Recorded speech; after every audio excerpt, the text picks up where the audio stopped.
Tonight, the numbers are out. The economy is growing, but so is the jobless rate as employers wait to see if the recovery is for real. I'm Katie Couric. Also tonight, an extraordinary scene at Dover Air Force Base. The commander-in-chief in the middle of the night salutes 18 fallen American heroes as he welcomes them home for the final time. He won a life and death battle with the H1N1 flu. Now his family faces a new crisis, paying the medical bills. And this sure doesn't look like the Twilight Zone, but bodies have been turning up mysteriously all over town. This is the CBS Evening News with Katie Couric.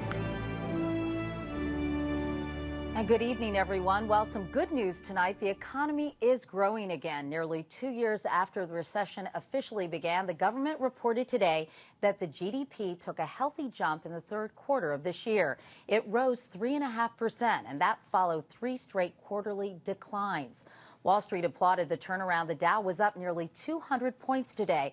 But will the recovery continue, and will employers start hiring?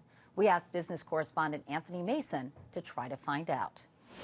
After more than a year of being dragged down by the Great Recession, the U.S. economy has finally broken free of its grip. This is obviously welcome news and an affirmation that this recession is abating and the steps we've taken have made a difference. The $787 billion stimulus package may have ignited a recovery, but the economy's rebound was surprisingly strong. This is not just the stimulus package at work. No, this is much broader than stimulus. Economist Lakshman Achetan says cash for clunkers helped jumpstart auto production, which accounted for almost half of the economy's growth from July to September. The $8,000 tax credit for first-time homebuyers helped push the housing sector up more than 23%. Without any stimulus, exports were also up almost 15%, and household purchases were the highest in 2 years. This is very much in line with an economy that is growing of its own merit, not simply because of support from government. A sign the mood is changing, this convention of business event planners drew 2,500 people last week. I think we're seeing a glimmer of hope. We're seeing the fact that people are starting to plan again. But for many businesses, the strategy is still caution. I don't see hiring returning in the near term. Scott Wine is CEO of Polaris Industries. The Minnesota company, which makes snowmobiles, motorcycles, and all-terrain vehicles, has laid off 460 workers. Orders, which fell by nearly a quarter during the recession, have just started to come back. We have to make growth happen. We don't expect tailwinds from the economy. For a lot of people, it doesn't feel like a recovery yet. The positive GDP report tells us the recession ended this summer and the recovery has begun. It does not tell us that we are recovered. The recession's cost us more than 7 million jobs, and it'll take years to get them back. The economy's not expected to begin creating jobs again until early next year. The unemployment rate is likely to hit 10% before then, maybe as soon as next week, Katie. And Anthony, what do you think it will take for employers to finally feel confident to start hiring again? Employers want to be confident the recovery is for real. That means it's going to last, because if you're an employer, you don't want to hire somebody again and then have to lay them off again. Anthony Mason. Anthony, thank you as always. Now let's get back to that $787 billion stimulus Anthony mentioned. Earlier this year, the president claimed it would create or save 3 million jobs. There's some questions about how many it may have created so far. Chip Reid is at the White House tonight. And Chip, I know the administration is putting out a jobs report card tomorrow. What can you tell us about that? Well, Katie, that report is going to claim that the stimulus has already created or saved hundreds of thousands of jobs. But if the administration's first effort at counting stimulus jobs is any guide, tomorrow's numbers could be hard to believe.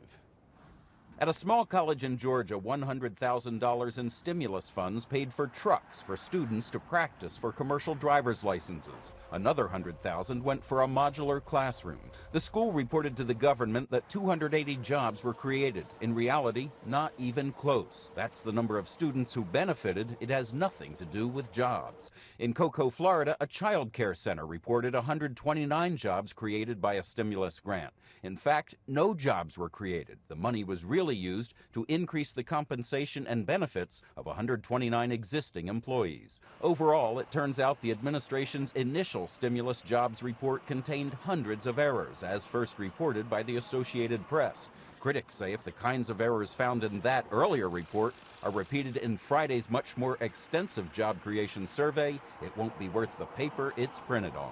We have, I think, a rough estimate at best, and at worst, these numbers are next to useless. The White House says the errors have already been corrected, that tomorrow's jobs report has been double and triple checked for weeks, and that it will give an accurate, detailed look at the early success of the stimulus. Republicans in Congress, though, predict the report will be a world-class example of government obfuscation. There is no factual way of determining how many jobs were saved or created.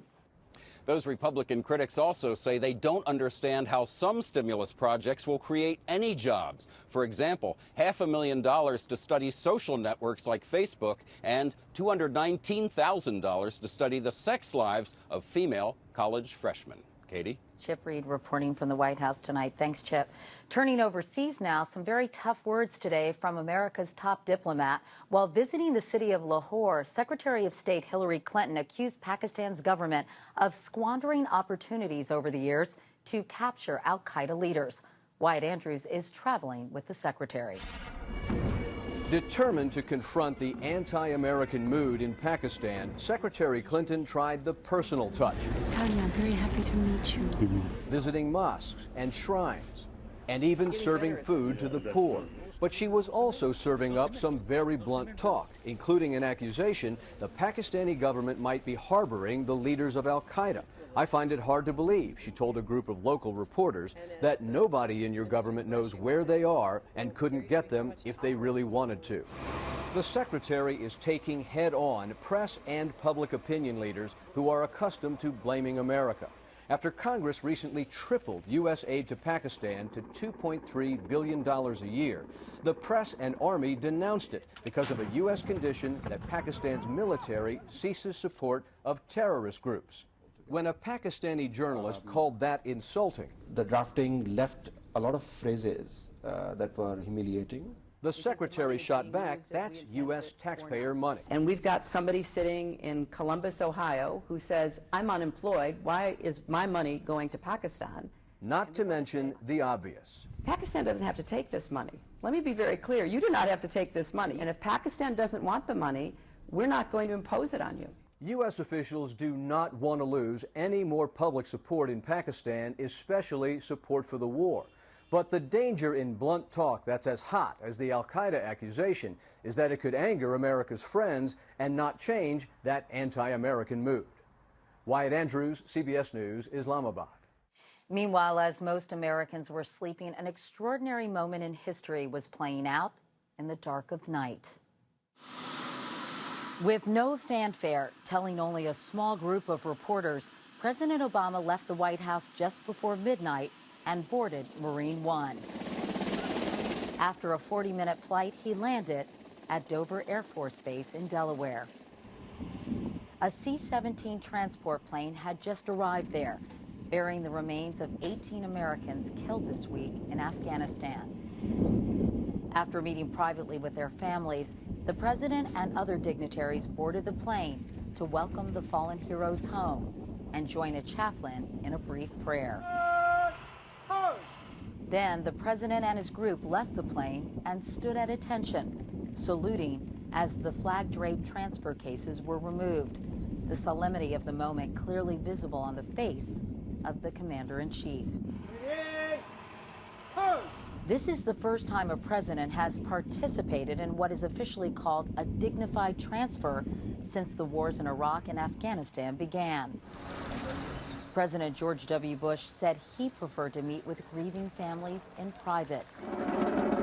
Media coverage of returning remains was banned during his father's administration after some networks showed a split-screen image of President George H.W. Bush bantering with reporters as the bodies of U.S. soldiers killed in Panama were arriving home.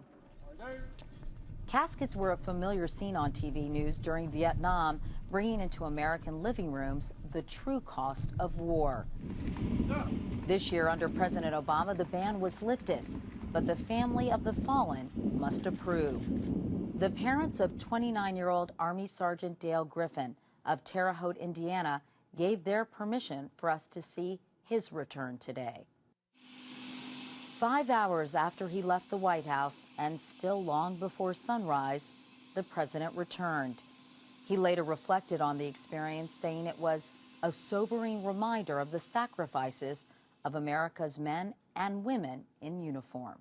Burden that both our troops and our families bear in any wartime situation is going to bear on how I see these conflicts. It is something that I think about each and every day. As he decides whether to send thousands more troops off to war.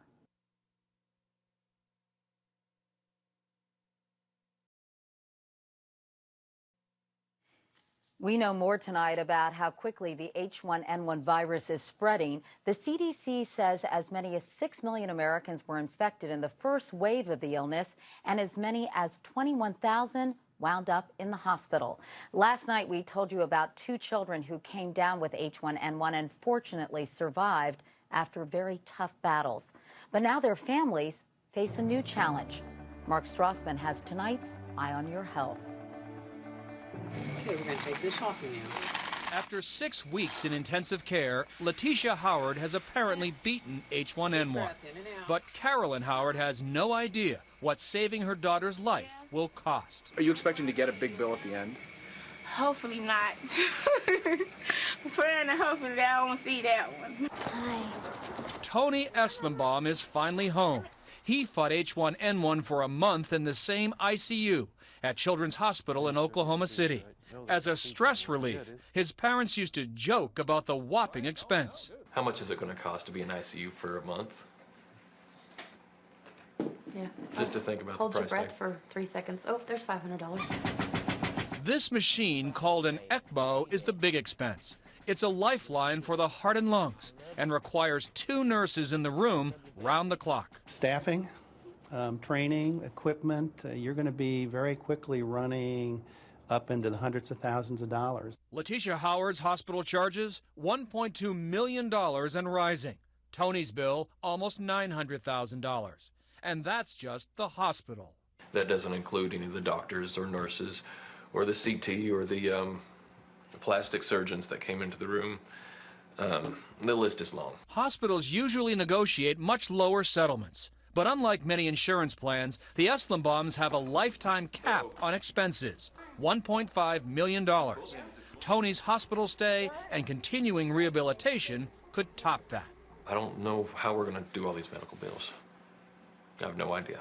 Every insurance plan's lifetime cap varies. But in extreme H1N1 cases with sky-high medical bills, a child who once had a severe flu might have trouble getting health insurance ever again.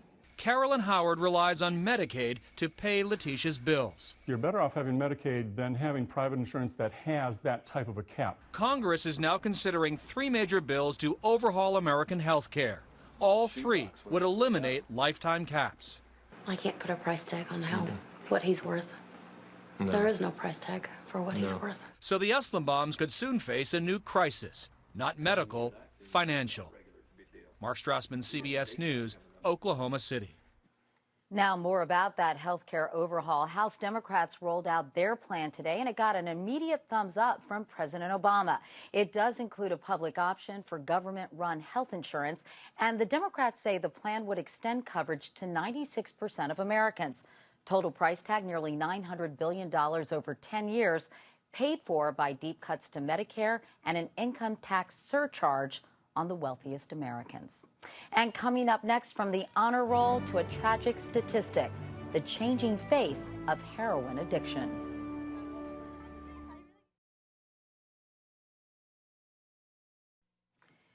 Heroin abuse by teenagers is on the rise all over the country, and now one high school is giving an ultimatum to parents. Attend a seminar on the dangers of heroin or your child will be banned from the prom. More than 1,000 parents attended a forum in Smithtown, New York last night. National correspondent Jim Axelrod on why heroin is more dangerous than ever. It's still easy enough to find heroin addicts shooting up in a New York City stairwell. Once you like it, you fall in love with it. But even these junkies know they're yesterday's news. Forget injecting heroin. The stuff on the street is so pure now that kids in the suburbs are snorting it. They don't think that they can get addicted because they're not injecting it. And this is the best puppy in the world. Teenagers like Natalie Ciappa, National Honor Society at her high school on Long Island, star of the school play, a cheerleader who sang the national anthem.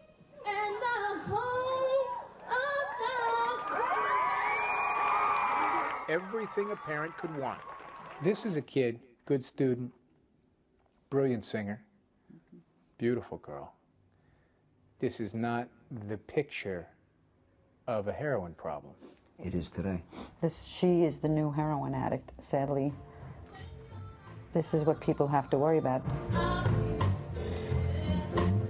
Days before her high school graduation in 2008, on her father's birthday, Natalie overdosed and died. When we found her, she was gone. She wasn't breathing. She wasn't breathing. We heard her last breath. Natalie was one of 46 people to die from a heroin overdose last year here in Nassau County, New York, a 75% increase from the year before. That's a troubling spike being felt nationwide. Heroin has killed 25 people so far this year in Will County, Illinois, compared to 16 all last year. The number of heroin deaths in Jefferson County, Alabama, has tripled in the last 2 years. In 2008, there were 119 heroin deaths across Oregon, 71 in Multnomah County alone. That bag of heroin is actually cheaper than a six-pack of beer. Dealers have refined production methods, making the drug cheaper and more powerful, 15 times as pure as 1970s heroin. Can a kid do heroin once and die?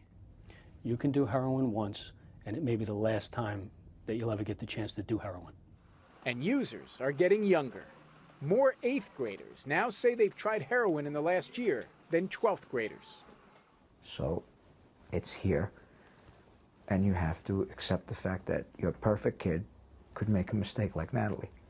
But if you don't catch it in time, you're going to bury your kid. Victor Ciappa doesn't need a survey to warn him of the danger. The reminders hang throughout his home. Jim Axelrod, CBS News, Massapequa, New York.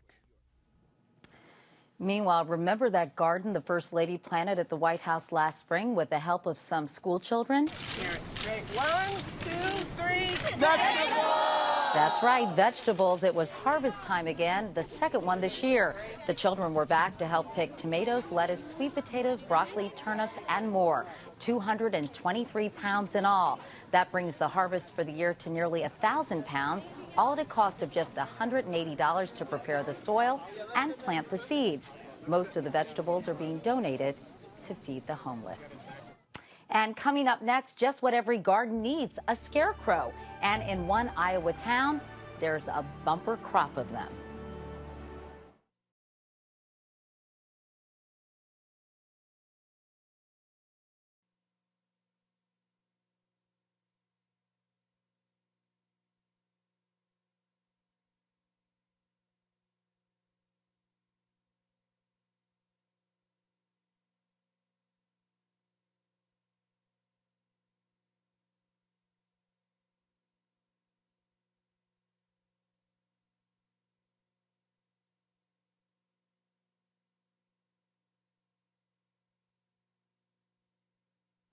Our final story comes from the heart of America and the brain of one very clever woman. Here's Cynthia Bowers. After years of losing population, a strange thing is happening in this tiny central Iowa town. New residents are showing up. Every day I come through town and think, is there another one? So far, 40 or so have come out of the blue. And even more eerie is their disturbing resemblance to townsfolk. The first appeared on this bench outside Tim Euban's hardware store the morning of his 50th birthday. Did you realize it was meant to be you? Oh yeah, there was no doubt in my mind. It meant to be me. It's got an old pipe wrench in it, and and the faucet. As the bodies began to pile up, the whole town became obsessed with finding out the identity of its homegrown Dr. Frankenstein. The first 5 or 6, nobody knew where they were coming from, and people would be talking about them and stuff, and I'm like, yeah, I wonder where that thing's coming from. Finally, Joyce Geiken fessed up. She had been creating the Scarecrow body doubles in the back of her vintage clothing shop on Main Street. Shane is a newspaper boy. This is Donna. She is the pharmacist here in town. This is Julie, the receptionist. She wants you to brush your teeth. Just about everyone agrees the most lifelike dummy is beauty salon owner Jim Russell's, after he worked a little of his own magic on it. It needs a haircut, but everybody thinks it's really more of a duplicate now. Until now, Ackley's biggest claim to fame was its sauerkraut festival they have every summer. But Joyce's Scarecrow idea is attracting visitors and scaring up interest from all over the place. Well, people called us from Arizona. Exciting times, says convenience store manager Bonnie Whitaker, who shows off her own not-so-evil twin. Our little town needs something to kick it in gear, and this is awesome. Ackley is beginning to attract tourists, real live tourists. See the sign for Ackley, and they're like, hey, that's where the scarecrows are. And more scarecrows are planned, even one for Katie Couric. She's going to be standing, she's going to be holding her microphone. This is her scarecrow skeleton. I just got to find the right, nice, beautiful pantsuit, because she always dresses so nice. So tell her not to change her hair for at least a month or 2. Consider it done, Joyce. Cynthia Bowers, CBS News, Ackley, Iowa. Not too much stuffing, please. And that's the CBS Evening News for tonight. I'm Katie Couric. Thanks for watching. Good night.